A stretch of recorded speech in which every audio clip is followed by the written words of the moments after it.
yes, oh, come on, shorty, let's go. Aujourd'hui, nous vous présentons le HS1300 de chez Data Video, qui est une solution tout en un.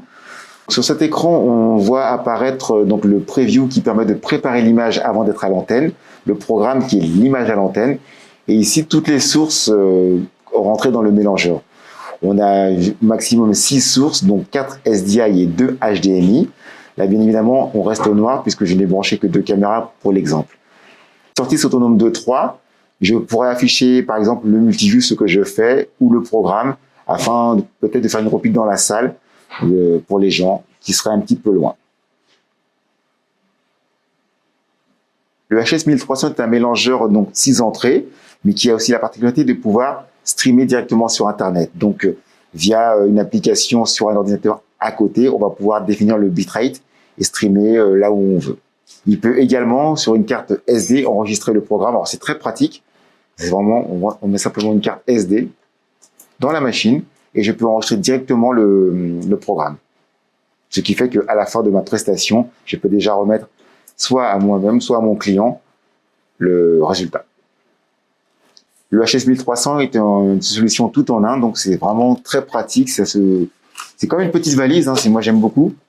Ça vous permet de le transporter un peu partout, faire des événements corporels, des événements privés, des événements d'église, de culte. Pour accompagner le HS1300, on peut l'équiper de caméras tourelles Data Video, notamment la PTC 140 ou la PTC 280 respectivement HD et 4K. Pour piloter ces mêmes caméras, on peut utiliser par exemple le contrôleur RMC 180 Data Video, qui a la particularité de pouvoir stocker 4 réglages de caméra sur son panel. C'est très pratique parce que généralement, on doit passer d'une caméra à une autre pour pouvoir switcher dans les positions, alors que ce modèle-ci permet, peu importe, indépendamment de la caméra sélectionnée, de pouvoir bouger les positions de caméra. Par exemple, là, j'en ai stocké 2 pour l'exemple. On a un autre petit lion. Et juste à côté, on a un plan un peu plus large.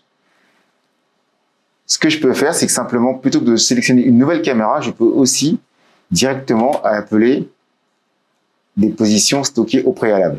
Donc c'est pratique de pouvoir jongler d'une caméra à l'autre sans avoir besoin de basculer en preset caméra. Donc simplement avec ce petit contrôleur, je peux stocker mes positions.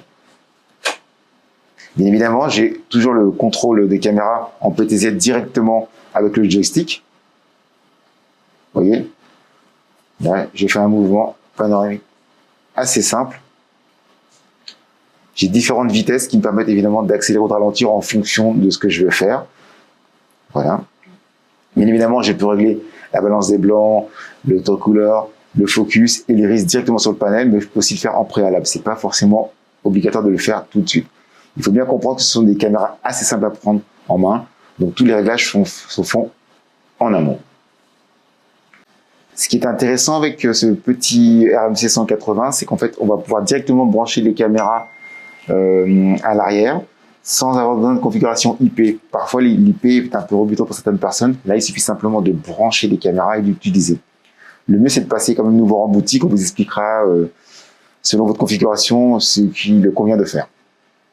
Le HS1300 est équipé de 2 prises XLR à l'arrière, ce qui permet soit de brancher des micros directement, par exemple, ou une table de mixage si vous avez plus d'entrées. C'est très pratique pour pouvoir gérer le son. L'avantage du HS1300, c'est que c'est un mélangeur accessible à tous, sans réelle formation. Il ne coûte pas très cher.